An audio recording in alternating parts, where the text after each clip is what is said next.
자, 우리가 출애굽기 이번에 지지난주부터 성막에 대해서 우리가 함께 살펴보고 있습니다. 자, 오늘은 성막 안에 들어가야 할 언약궤 그 다음에 떡상에 대한 말씀인데요. 자, 떡상은 제가 하도 양이 많아가지고 두 주로 나눠서 하도록 하겠습니다. 다음 주까지 쭉 이어질 텐데요. 제목 같이 한번 읽어보도록 합니다. 자, 떡상 첫 번째, 다 같이 시작. 진수 성찬 속에 보리떡. 자, 이런 제목으로 함께 은혜를 나누겠습니다. 자, 우리가 성막을 좀 살펴보고 있는데요. 우리가 성막 전체를 조금 짚어보고 좀 넘어갔으면 좋겠습니다. 자, 그림을 한번 보여주실 텐데요. 자, 우리가 배우고 있는 성막의 모형이 이렇게 되어 있습니다. 그래서 겉에는 이제 울타리가 쳐져 있어서 그 안에 들어가는 모든 것들을 성막이라고 이제 얘기를 할 수 있을 것 같고요. 그리고 이제 그 안에는 집이 하나가 있습니다. 이것은 나무와 이제 가죽, 천으로 이제 짜여져 있는 천막의 형태로 지어진 모습입니다. 자, 그래서 저기 천막 위에 뭐가 올라와 있어요? 연기. 저건 안에서 연기가 올라오는 게 아니라 하나님의 임재하심을 상징하는 구름 기둥이 항상 성막 위에 머물러 있었다라고 하는 그 모습을 지금 상징적으로 좀 보여주고 있는 것입니다. 자, 저 모습을 이제 구조적으로 좀 안에를 좀 들여다볼 텐데요. 자, 겉에 있는 네모난 테두리가 성막에 있는 울타리입니다. 그리고 안에 있는 위쪽에 있는 위쪽에 있는 네모난 것이 이제 성막이죠. 자, 성막 이제 천막인데 이 성막은 둘로 나눠져 있어요. 자, 위에 부분에 큰 네모가 이제 지성소라고 부르고요. 밑에 있는 조금 더 큰 네모가 이제 성소라고 부릅니다. 그리고 이 밑에 성소 안으로 들어가면 성소 위쪽에 지금 뭐가 있느냐? 분향단, 향을 피우는 데가 있고요. 그리고 오른쪽을 보면 떡상. 자, 이 오른쪽에 있는 그 네모난 게 떡상인데 그게 오늘 우리가 살펴볼 내용이에요. 그리고 왼쪽에 있는 것이 이제 금촛대입니다. 자, 그래서 이 전체적으로 성막은 이 휘장이라고 하는 것으로 인하여서 두 군데로 지금 나눠져 있고요. 자, 성막 그 바깥으로 이제 뜰로 나오면 그 동그랗게 되어 있는 것이 이제 물두멍입니다. 제사장이 제사를 드리고 더러워진 손을 씻고 이제 안으로 들어가는 장소지요. 그리고 맨 밑에 있는 것이 번제단, 제물을 바치는 곳입니다. 그래서 우리가 전체적인 내용들을 우리가 지난주에 언약궤를 살펴본 것처럼 오늘은 떡상을 살펴보고요. 그래서 계속 안에 들어가는 집기들과 더불어서 모든 내용들을 계속 살펴보도록 하겠습니다. 자, 오늘 살펴볼 내용이 바로 다음 그림 보여주세요. 자, 이게 떡상입니다. 자, 오늘 말씀을 좀 읽었죠. 떡상은 일반적으로 우리가 그냥 보고 있는 테이블이라고 생각하시면 돼요. 테이블. 그래서 4개의 다리가 있고요. 널판지가 위에 깔려 있고 손바닥 정도 높이 정도로 되어 있는 떡상 옆에 이렇게 테두리가 있습니다. 그래서 위에 올려져 있는 것들이 바깥으로 떨어지지 않도록 이렇게 테두리가 저어져 있어요. 자, 그리고 떡은 어떻게 올려져 있느냐? 자, 몇 덩이가 올려져 있어야 되느냐면 12덩이가 올려져 있습니다. 자, 이 12덩어리는 자, 무엇을 상징할까요? 12지파, 이스라엘 백성들 전체 12지파를 다 의미하죠. 자, 그리고 쭉 쌓여졌는데 오른쪽 왼쪽 해서 6개씩 위로 쌓여져 있어요. 자, 그리고 떡 위에 올려져 있는 금으로 되어 있는 뭐가 있어요. 이게 뭐냐면 유향이 들어가 있는 그릇입니다. 그걸로 떡 쌓여져 있는 위에다 이렇게 걸게 되어 있습니다. 자, 그리고 다리 맨 위에 그리고 널판지 위에 있는 상이 딱 만나는 그 자리에 뭘 만드느냐? 고리를 만들어서 금으로 쌓여져 있는 채를 항상 끼워 놓게 되어 있습니다. 자, 그래서 어떻게 보면 자, 이 재료 자체가 조각목으로 만들었고 그 조각목을 전체적으로 금으로 싸고 그리고 고리를 만들어서 채를 끼고 하는 이런 구조적인 내용들은 지난주에 우리가 살펴봤던 언약궤를 만드는 것과랑 똑같습니다. 그래서 지난주에 우리가 그 언약궤 구조적인 의미를 좀 살펴봤잖아요. 한번 복습을 할 텐데요. 첫 번째 조각목으로 만들었다. 조각목이 뭐라고 말씀드렸느냐? 아카시아 나무, 가시나무라고 말씀을 드렸어요. 자, 의미가 뭔지 같이 한번 읽어볼게요. 다 같이 시작. 비틀어지고 상처 많은 인생도 쓰임 받을 수 있다. 예, 그 성막 안에 들어가는 모든 기구가 구조적인 의미는 거의 똑같습니다. 다 이런 모습으로 다 만들어졌어요. 자, 첫 번째는 그것이고, 두 번째 순금. 다 같이 시작. 훈련과 연단을 통한 거룩함이 성도의 능력이 된다. 자, 이 순금은 성도의 거룩함을 의미합니다. 세 번째, 다 같이 고리입니다. 시작. 지고 가는 인생, 메고 가는 인생. 자, 이 고리는 무엇을 상징하느냐? 성도의 순종을 의미합니다. 순종. 고리를 딱 꿰서 어떻게 한다 그랬어요?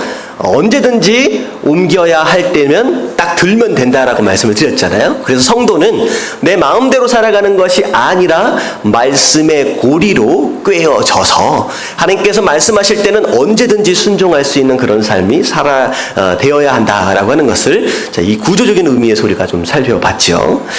자, 오늘은 이제 떡상에 대한 의미를 좀 자세하게 살펴볼 텐데, 떡상 전체에 대한 의미가 바로 1번입니다. 1번. 자, 1번 떡상. 자, 옆에 같이 한번 읽어볼게요. 자, 나같이 시작. 영적인 굶주림은 예수님을 통하여 채워진다.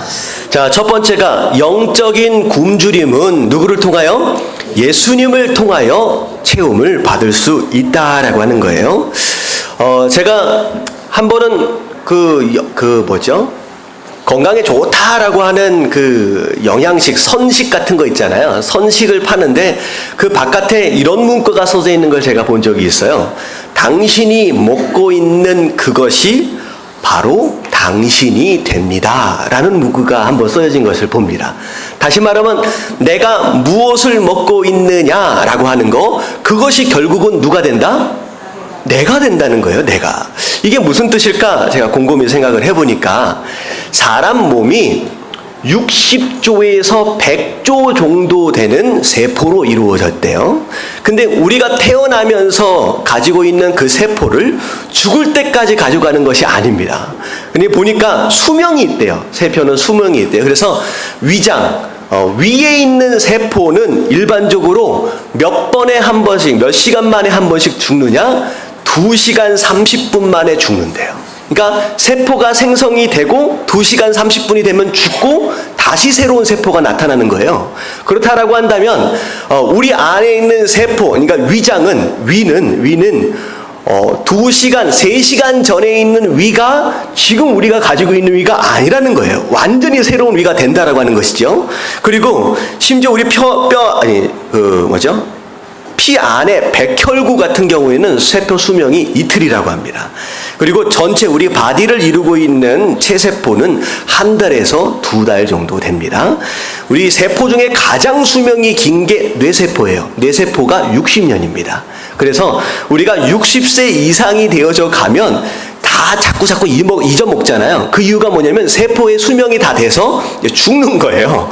그래서 60세가 넘어가는 상황에서 자꾸 뭘 잊어버린다. 여러분 굉장히 당연한 겁니다. 세포 수명이 다 된 거니까. 그래서 일반적으로 의사들이 뭐라고 얘기하느냐? 뇌세포를 제외한 우리 머리끝에부터 발끝까지의 모든 세포는 한 7년 정도가 되면 전부 다 새 몸으로 다 바뀐다는 거예요. 다시 말하면 여러분들 7년 전의 몸이 지금 몸하고 완전히 다르다라고 하는 것입니다.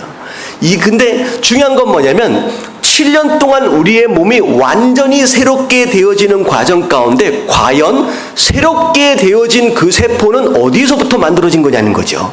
어디에서부터 만들어진 거예요? 우리가 먹는 것으로부터요. 그러니까 내가 뭘 먹느냐에 따라서 우리의 몸이 어떻게 만들어지느냐라고 하는 것이 좌우되어져 있다라고 하는 것입니다. 근데 오늘 말씀은 무엇이냐? 육적으로 우리가 입으로 먹는 음식이 우리의 몸의 건강을 이루는 데 있어서 이렇게 중요하다라고 하는데 우리의 영적인 건강은 어떠하냐라고 하는 거죠. 우리의 영적인 건강. 우리 영적인 건강도 마찬가지라는 거예요.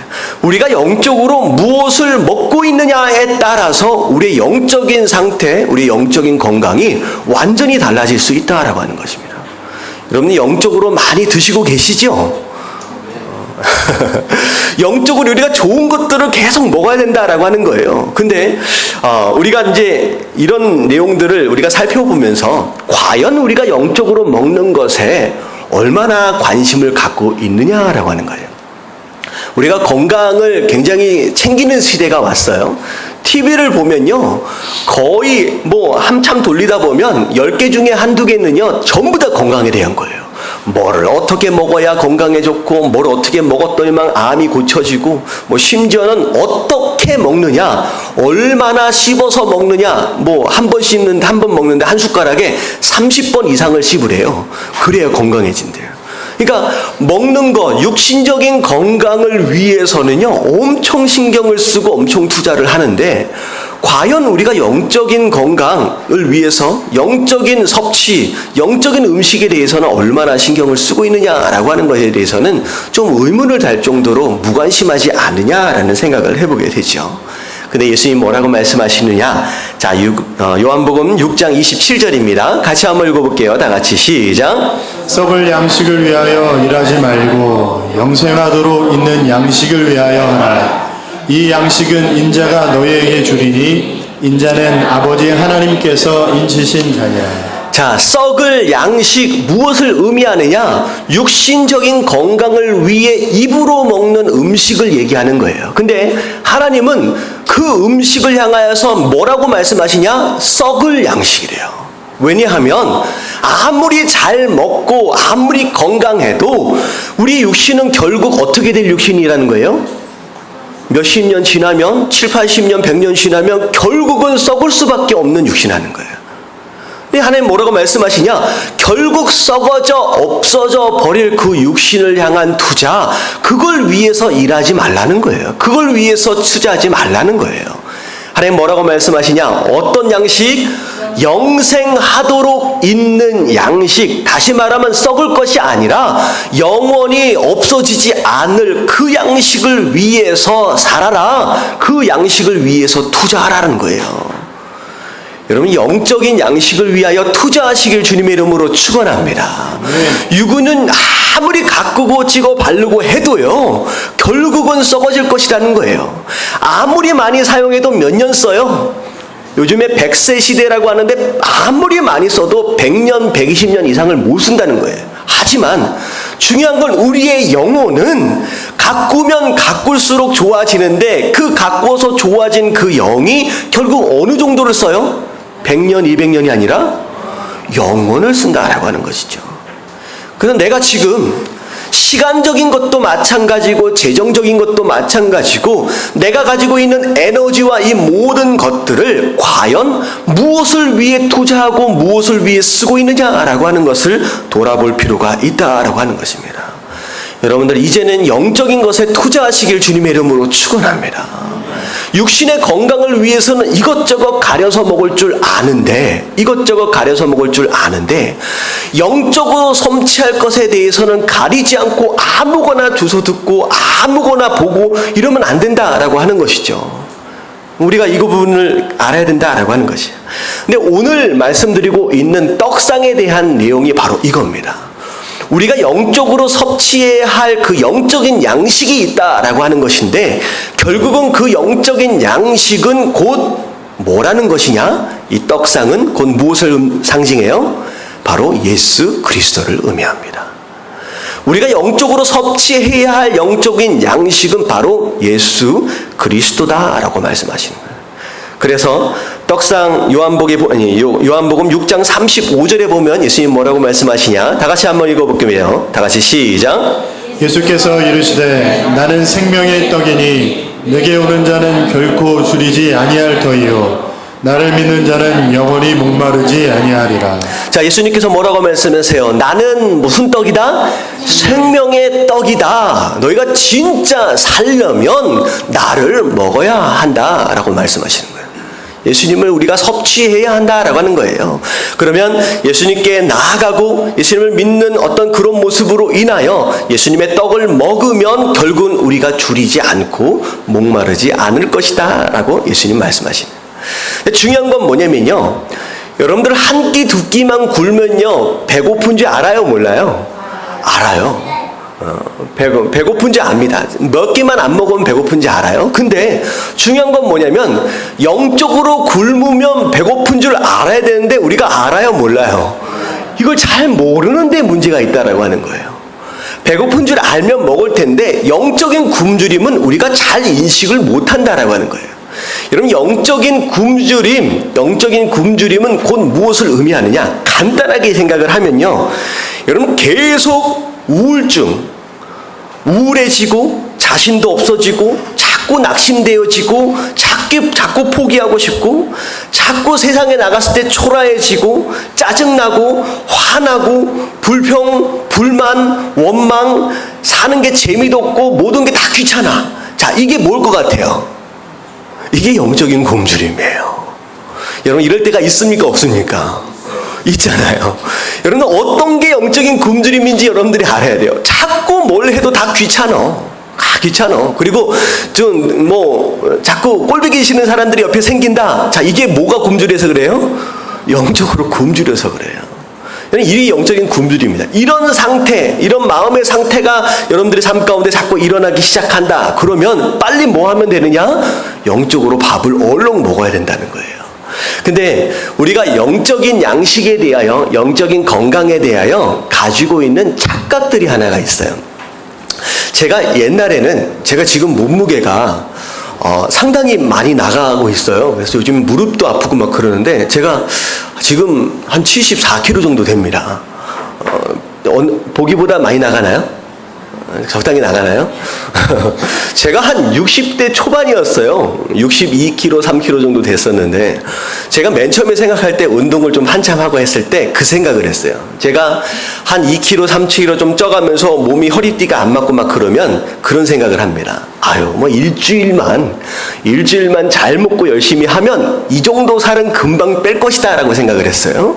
근데요, 한참 지나가다 보니까 졌죠. 그러고 나서 무슨 생각을 해요? 내가 한 달만 열심히 운동을 하면 이 정도 살은 금방 뺄 수 있어. 그런데 조금 더 찌다 보니까 어떻게 돼요? 이제 한두 달 가지고 안 돼. 이때는 이제 한 6개월은 열심히 뛰어야 이제 뺄 것 같은 거예요. 근데 어느덧 그러다가 보니까 한 74kg, 5kg까지 쪘어요. 자, 이제는 무슨 마음이 들어요? 이제는 엄두가 안 나. 도대체 이 살을 어떻게 빼고 어떻게 건강을 찾을까? 이거 엄두가 안 나는 거예요. 여러분, 육신의 건강도 이렇게 됩니다. 지금 잠깐 방심하면서 생각하는 거예요. 내가 조금만 열심히 운동하면, 잘 먹으면 금방 회복할 수 있을 것 같지만 이걸 시간이 늦춰지면 늦춰질수록 돌아오기가 너무 힘들어진다는 거예요. 근데 영적인 것도 마찬가지예요. 우리가 영적으로 이런 교만함에 빠질 수 있어요. 내가 언제든지 마음만 먹으면 돌아갈 수 있다라고 생각하는 거예요. 여러분들, 착각입니다. 절대로 여러분들 마음대로 안 돼요. 육신도 내 마음대로 건강을 돌이킬 수 없는 것처럼 영적인 건강도 절대로 돌이키는 게 내 마음대로 안 됩니다. 내가 진짜로 한 일주일, 2주일 마음만 먹고 예배 열심히 나오고 기도 열심히 하면 내가 회복할 것이다? 아니에요. 착각이라는 거예요. 여러분, 이건 착각입니다. 영적인 건강 또한 육신의 건강처럼 매일매일 열심히 유지해야 하는 줄로 믿습니다. 그렇지 않으면요, 망가지면요, 우리 그 찬양 있잖아요. 너무 멀리 갔나요? 무찬양 있잖아요. 그렇게 돼버려요. 너무 멀리 가버려. 그러면 어떻게 돼요? 원상복귀 하기 위해서는 돌아올 길이 너무 멀다라고 하는 거죠. 그래서 여러분들이 영적인 상태를 한번 돌아보십시오. 내가 지금 건강한가? 내가 지금 잘 영적으로 먹고 있느냐라고 하는 것을 돌아보는 것으로 말미암아 너무 멀리 갔다 돌아오지 마시고 지금 제때 먹어야 할 것들을 먹는 가운데 영적인 건강 유지하시게 되길 주님의 이름으로 축원합니다. 자, 그래서 우리가 영적으로 섭취해야 하는 거 매우 중요하다라고 하는 거. 근데 중요한 건 뭐냐면 우리가 영적인 양식 예수 그리스도를 어떻게 섭취할 수 있느냐라고 하는 것이죠. 어떻게 하면 섭취할 수 있느냐. 자, 요한복음 6장 35절 조금 전에 말씀을 드렸죠. 나는 생명의 떡이니 내게 오는 자는 결코 줄이지 아니할 것이니 나를 믿는 자는 영원히 목마르지 아니하리라. 자, 첫 번째, 영적인 양식을 섭취하는 첫 번째 방법은 믿는 것이 먹는 것입니다. 자, 예수 그리스도를 믿는 것이 영적인 섭취이다라고 하는 거예요. 자, 그리고 두 번째부터 네 번째까지는요, 마가복음 8장 18절에 나와 있는 말씀이에요. 같이 한번 읽어볼게요. 다 같이 시작. 너희가 눈이 있어도 보지 못하며 귀가 있어도 듣지 못하느냐 또 기억하지 못하느냐. 자, 예수님께서 제자들을 향하여서 믿음이 없는 제자들을 향하여 책망하시는 장면이에요. 결국은 영적인 양식은 이 세 가지를 통하여 섭취가 됩니다. 첫 번째가 무엇이냐? 눈입니다. 눈. 그래서 두 번째 보면 보는 것이 먹는 것입니다. 자, 그래서 우리가 본다라고 했을 때, 자, 뭘 봐야 돼요? 말씀을 봐야죠. 자, 좋은 것을 봐야 됩니다. 하나님의 것을 봐야 돼요.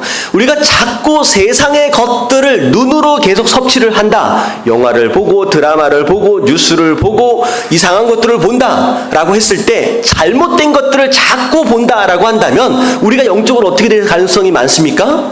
더럽혀지고 망가질 가능성이 많다는 거예요. 그래서 영적으로는요, 눈으로 내가 뭘 지금 보고 있느냐라고 하는 것이 굉장히 중요합니다.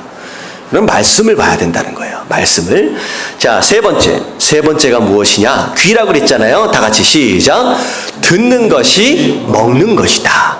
여러분들이 지금 뭘 듣고 있느냐라고 하는 것이 바로 영적인 섭취다라는 거예요. 여러분, 말씀을 듣고 설교 말씀을 들어야 돼요. 여러분, 지금 듣고 있는 게 굉장히 중요하다라는 거죠. 그래서 많은 사람들이 함께 모여서 누군가를 험담하고 누군가에 대한 원망과 누군가에 대한 이야기들, 뒷담화, 여러분들 이런 얘기들이 자꾸 오고 가게 되면 결국은 내가 귀로 뭘 듣고 있는 거예요? 안 좋은 것을 듣는다는 거예요. 그래서 그런 모임들은 여러분들이 절대 참여하지 마십시오. 그래서 성도들은요, 모이면요, 서로 칭찬하고 격려하고 서로 사랑하는 그런 얘기들을 나눠야 돼요. 모여서 누구 얘기하고, 왜 김 집사가 왜 그런다냐, 왜 최 집사가 그런다냐, 이런 얘기하고 있으면요, 여러분들 결국은 그 말을 통하여 누가 누구 말을 듣는 거예요? 내가 그 말을 듣는 거예요. 결국은 내 마음도 망가지게 됩니다. 자, 세 번째, 마지막에 무엇이냐? 기억하는 것이 먹는 것입니다. 하나님께서 내 삶 가운데 어떻게 역사하셨느냐라고 하는 것을 돌이켜보는 것, 바로 그것이 영적으로 다시 또 섭취하는 것이 된다는 거예요. 그래서 예수님께서 눈과 귀와 기억에 대해서 예수님께서 말씀하시는 거예요. 그래서 우리가 어찌되었든 간에 영적인 양식, 예수 그리스도를 믿고 말씀 대신 예수 그리스도를 보고 그리고 말씀을 듣고 예수님의 역사하심을 기억하시는 가운데 우리 육적인 건강뿐만 아니라 영적인 건강도 건강해져서 하나님 앞에 아름답게 세워져가는 성도의 모습들 되어지시길 주님의 이름으로 축원합니다. 아멘. 자, 그래서 첫 번째는 영적인 굶주림은 누굴 통하여? 예수 그리스도를 통하여 채울 수 있다라고 말씀을 드렸습니다. 자, 그리고 나서 사실 떡상에 대해서 얘기할 때는 떡상 위에 올려질 진설병, 무교병, 이 떡에 대해서 우리가 자세히 살펴볼 필요가 있어요. 자, 그래서 나머지 이야기는요, 제가 이 무교병에 대한 말씀을 좀 드리도록 하겠습니다. 자, 오늘 제목이 뭐였는지 혹시 기억나세요? 진수성찬 위에 보리떡이에요. 다시 말하면 무교병은 그렇게 화려하거나 근사하거나 맛있는 떡이 아니라는 거죠. 하지만 이 세상에 정말로 화려하고 근사하고 맛있는 음식들이 깔려있는 이 세상 가운데 성도는 어떤 모습과 같으냐? 맛없는 보리떡과 같다는 거예요. 하지만 보리떡으로서 우리가 살아야 할, 우리가 끝까지 지켜가야 할 삶의 모습이 있다라고 하는 것입니다. 그래서 오늘은 이 무교병에 대해서 세 가지만 말씀을 더 드리고 우리가 나머지는 다음 주에 좀 살펴보도록 하겠습니다. 자, 레위기 24장 5절 말씀 같이 한번 읽어볼게요. 자, 무교병을 만드는 과정입니다. 다 같이 시작. 너는 고운 가루를 가져다가 떡 12개를 굽되 각 덩이를 10분의 2 에바로 하여. 자, 무교병을 만들 때 무엇으로 만들어요? 첫 번째, 고운 가루로 만든다라고 하는 거예요. 자, 고운 가루가 주는 영적인 의미입니다. 같이 한번 읽어볼게요. 영적인 의미 다 같이 시작.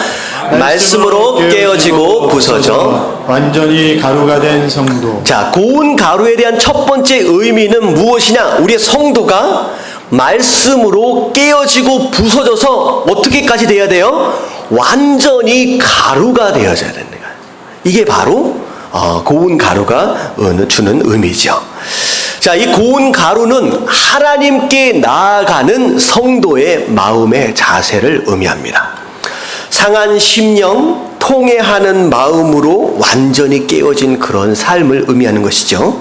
자, 그래서 시편 51편 17절에 보면, 자, 하나님의 구하는 제사는 어떤 심령이라? 상한 심령이라. 하나님이여 상하고 통회하는 마음을 주께서 멸시하지 아니하시리이다. 하나님께 나아가는 우리의 마음의 자세는 이런 상한 심령이 되어져야 한다는 거예요. 마치 세리와 누구의 기도예요? 바리새인의 기도의 차이죠. 바리새인은 하나님 앞에 나가서 어떻게 기도했어요? 하나님, 내가 세리처럼 죄짓고 살지 않도록 해주셔서 감사합니다. 어떻게 보면 감사하는 것 같지만 스스로 뭐라는 거예요? 나는 죄짓지 않은 의인이다 라고 자랑하는 것이라는 거예요. 하나님께 나아가는 성도의 마음의 자세는 하나님, 내가 죄인입니다. 하나님, 나를 불쌍히 여겨 주십시오 라고 하는 겸손한 마음의 태도가 사실 가장 중요하다는 거예요. 통회하는 마음, 뭐 때문에 울어요? 내가 지은 죄 때문에 우는 거예요. 하나님, 일주일 동안 살았는데 또 이렇게 죄짓고 살았습니다. 생각으로, 입술로, 행동으로 이런 죄 저런 죄 짓고 살았습니다. 결국은 하나님 앞에서 완전히 깨어진 가루처럼 내 모든 자존심이 내려져지고 내 모든 교만함들이 내려지고, 하나님, 나는 아무것도 아닙니다 라고 완전히 갈려서 가루처럼 되어지는 그런 마음의 자세, 그게 바로 성도의 모습이어야 한다라는 거죠. 여러분, 그런 마음으로 하나님 앞에 예배하시길 주님의 이름으로 축원합니다. 여러분들, 갈리지 않고 깨어지지 않고 여러분들 가루가 되지 않으면 무슨 일이 벌어진지 아세요? 가루가 되어지지 않으면요, 여러분들 삶이 시끄러워져요. 제가 자주 드는 예가 하나가 있죠. 우리 옛날 한 20년 30년 전의 예인데, 이 소리도 아닙니다, 저 소리도 아닙니다. 자, 무슨 선전이었던 것 같아요? 용각산. 우리 나이가 좀 있으신 분들은 다 아실 것 같은데, 옛날에 기억이 나요. 자, 용각산은 소리가 나지 않습니다. 왜 소리가 안 나요? 고운 가루가 돼서. 고운 가루가. 무슨 얘기냐? 내가 깨어지고 부서지지 않으면요, 어떻게 돼요? 내 삶에서 계속 시끄러운 소리가 날 수밖에 없어요. 이 소리 저 소리 잡음이 날 수밖에 없다는 거예요. 무슨 소리예요? 내가 옳다, 내가 잘났다, 내가 맞다 라고 하는 소리들이 내 삶 가운데 끊임없이 일어날 수밖에 없다라고 하는 것입니다. 여러분, 자꾸 내 삶 가운데 이런저런 잡음들로 인하여 시끄러운 삶을 살고 있다라고 한다면 빨리 말씀 안에서 깨어지시길 주님의 이름으로 축원합니다. 우리의 형체가 사라져야 돼요. 그래야 소리가 안 난다라고 하는 거예요. 그래서 깨어지면 깨어질수록 내 소리는 작아지고 결국 무슨 소리만 높아져요? 예수님에 대하여, 하나님에 대하여 감사하고 찬양하는 소리만 늘어난다라고 하는 것입니다. 첫 번째는 무엇이냐? 계속 깨어져야 돼요. 여러분들 형체가 사라질 때까지, 완전히 고운 가루가 될 때까지 말씀 안에서 계속 깨어져서 가루가 되어서 결국 내 형체는 사라지고 내 안에 있는, 내 삶에 있는 모든 시끄러운 소리는 사라지고 예수 그리스도를 향한 감사와 찬양의 소리만 높아지는 바로 그런 삶을 사는 것이 성도의 온전한 모습이다라고 하는 거, 여러분 깨달아지시길 주님의 이름으로 축원합니다. 자, 첫 번째가 가루, 고운 가루로 만든다라고 하는 거예요. 자, 두 번째가 무엇이냐? 자, 레위기 2장 4절 하반절 말씀이에요. 같이 한번 읽어볼게요. 다 같이 시작. 고운 가루에 기름을 섞어 만든 무교병이나 기름을 바른 무교전병을 드릴 것이요. 자, 고운 가루. 자, 고운 가루를 가지고 있는데 거기다 뭘 부어라? 기름을 섞어라 라고 얘기하는 거예요. 그래서 이게 세 번째가 무엇이냐? 다 같이 한번 읽어볼게요. 다 같이 시작. 성령의 기름으로 잘 빚어진 반죽과 같은 성도. 자, 기름을 붓는다라고 하는 것은 누구의 기름이냐? 성령의 기름 부으심이에요. 그래서 성령의 기름 부으심으로 인하여 잘 빚어진 반죽같이 되어진 성도가 되어야 한다는 거예요. 자, 보세요. 일단은 곡식이 잘 갈아졌어요. 그래서 고운 가루가 됐습니다. 이 고운 가루는 그대로는 쓸 수가 없어요. 굉장히 불완전하고 불안전한 상태입니다. 자, 왜냐하면 고운 가루는 바람이 조금만 불면 어떻게 됩니까? 날아가 버려요. 흩어져 버려요.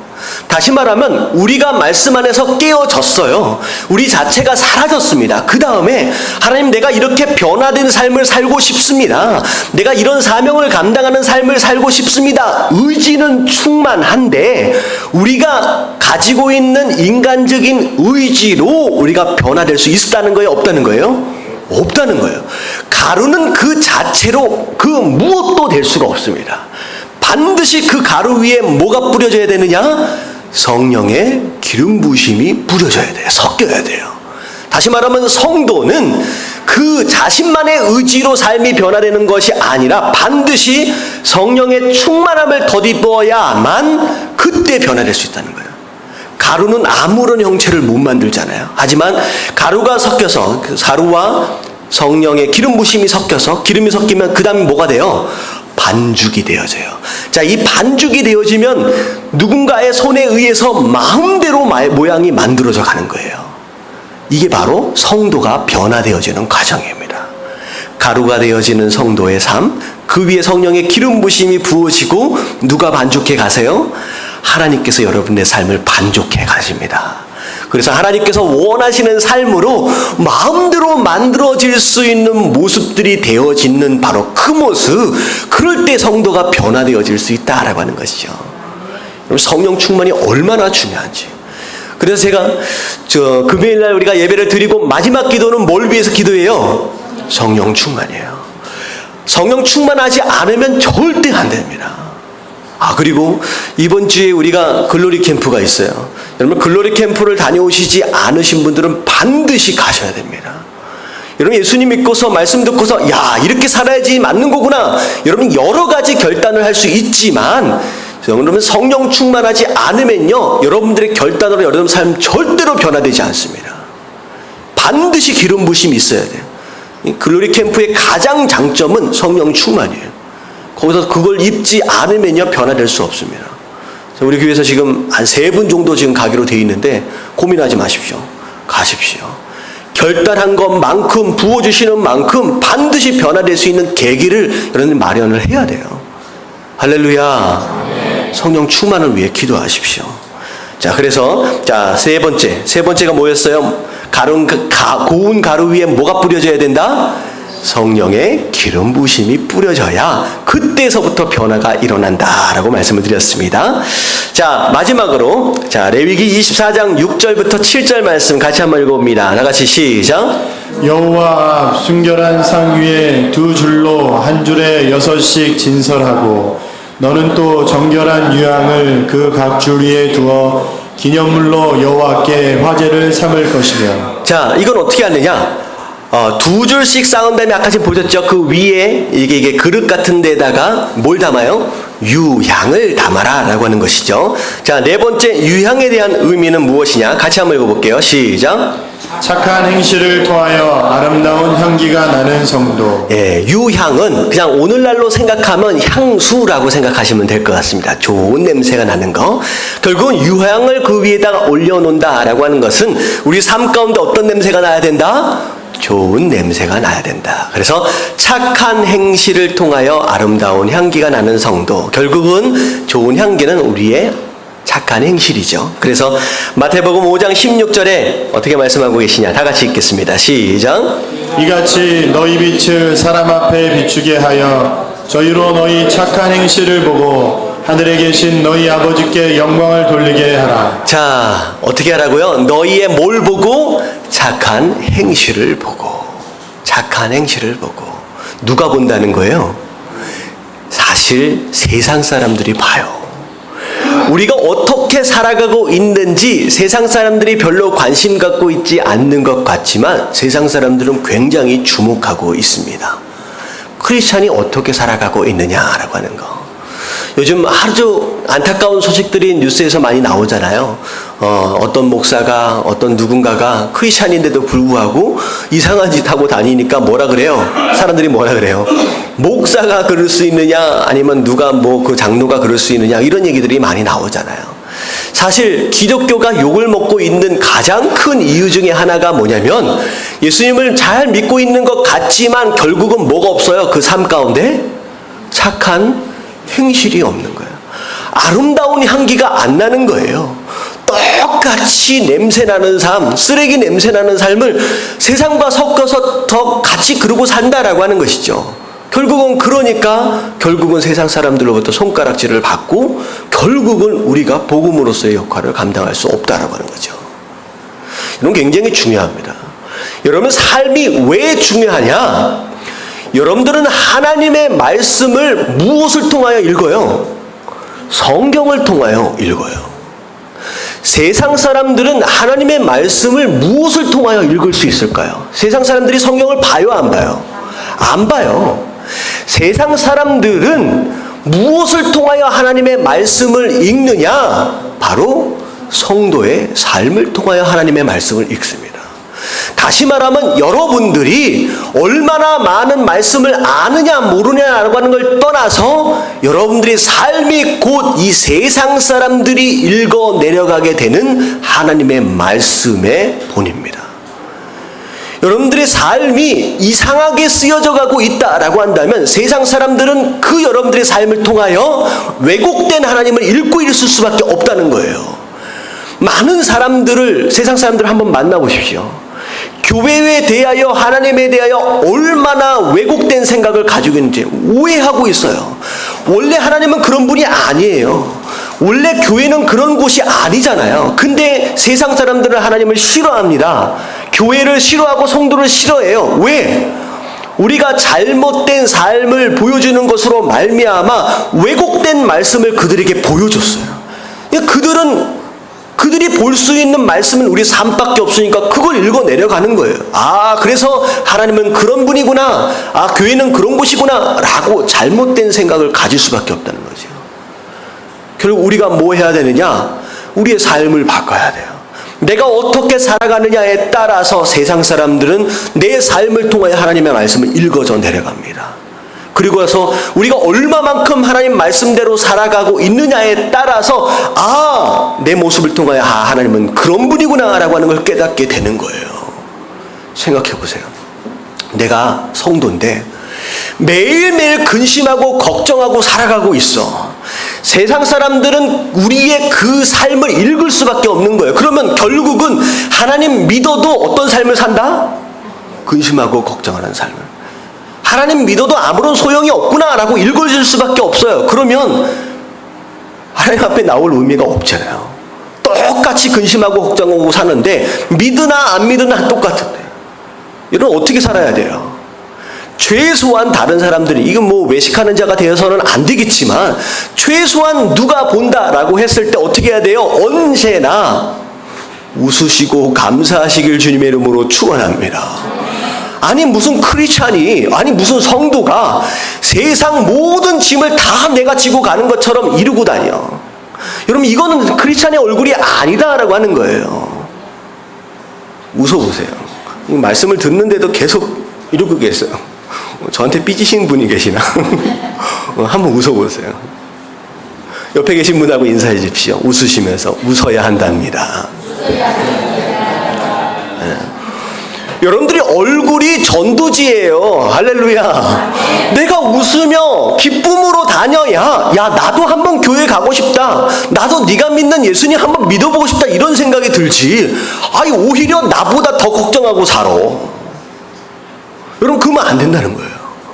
항상 불평, 불만 입에 달고 다니는 사람이 있어요. 뭐가 그렇게 불만인지. 여러분, 그러면 안 돼요. 그건 크리스찬의 삶이 아니에요. 누가 그걸 보고 하나님을 만나겠습니까? 여러분, 빨리 얼굴을 바꾸시고 삶을 바꾸시길 주님의 이름으로 축원합니다. 그래서 내 삶을 통하여 아름다운 냄새가 나야 돼요. 아름다운 냄새. 맡으면 너무 맡고 싶어서 자꾸 가까이 가고 싶은 그런 냄새가 내 삶 가운데 나야 그게 전도가 되는 거예요. 여러분, 그런 삶을 살아라 라고 하는 것이 바로 오늘 유황에 대한 얘기입니다. 그래서 내가 지금 아버지의 역할, 어머니의 역할, 내가 집사인가 장로인가 목사인가라고 하는 직분과 더불어 여러분 합당하게 삶을 살아가십시오. 그렇게 살아갈 수 있을 때 아름다운 향기가 나고 그것으로 말미암아 세상 사람들이 우리의 모습을 보고 하나님을 만날 수 있다라고 하는 거. 여러분들 이게 바로 성도의 삶인 줄로 믿습니다. 아멘. 자, 그래서 전체적으로 다시 살펴보면 떡상. 자, 우리가 영적인 굶주림을 채우기 위해 누굴 통하여? 예수 그리스도를. 여러분들 보는 것과 들은 것과 듣는 것과 여러분들 기억하는 것들을 가리십시오. 아무거나 보지 마시고 아무거나 듣지 마십시오. 좋은 하나님의 것을 보려고 애를 쓰시고 좋은 하나님의 것을 들으려고 애를 쓰십시오. 그러면 여러분들이 영적으로 건강해집니다. 건강하시길 주님의 이름으로 축원합니다. 자, 두 번째, 고운 가루. 우리가 뭘로 깨어져야 돼요? 말씀으로 깨어져서 부서져서 언제까지? 가루가 될 때까지. 자꾸 여러분들의 소리가 높아지면 안 돼요. 완전히 가루가 되어지시길 주님의 이름으로 축원합니다. 자, 고운 가루 위에 뭐가 섞여라? 기름이 섞여라. 성령 충만하지 않으면요 별 수 없어요. 똑같습니다. 자, 보십시오. 지금 뉴스에서 많이 나오고 있는 목사님들 막 넘어지잖아요. 저 얼마 전에도 서세원 씨인가 그분도 뭐 일이 처지고 막 그러잖아요. 여러분, 그분이 잘못된 것 같지요? 인간은 별 수 없어요. 그분이 목사 안수 받으시고 했을 때 은혜 받은 거 맞습니다. 하나님 만난 거 맞아요. 하지만 처음에는 성령 충만한 가운데 열심히 해보려고 했는데 중간에 어떻게 된 거예요? 뭐가 떨어진 거예요? 성령 충만 떨어지면요 목사든 장로든 누구든 범죄할 수 있어요. 그게 인간의 한계입니다. 여러분, 반드시 성령 충만해야 돼요. 누구든 넘어질 수 있습니다. 여러분, 성령 충만하시길 주님의 이름으로 축원합니다. 자, 그 다음에 어떤 냄새가 나야 돼요? 아름다운 냄새. 여러분들의 얼굴과 여러분들의 말과 행동들을 조금씩 바꿔 나가십시오. 그래서 좋은 냄새가 나는, 향기가 나는 그런 성도들 되시길 주님의 이름으로 축원합니다. 아멘.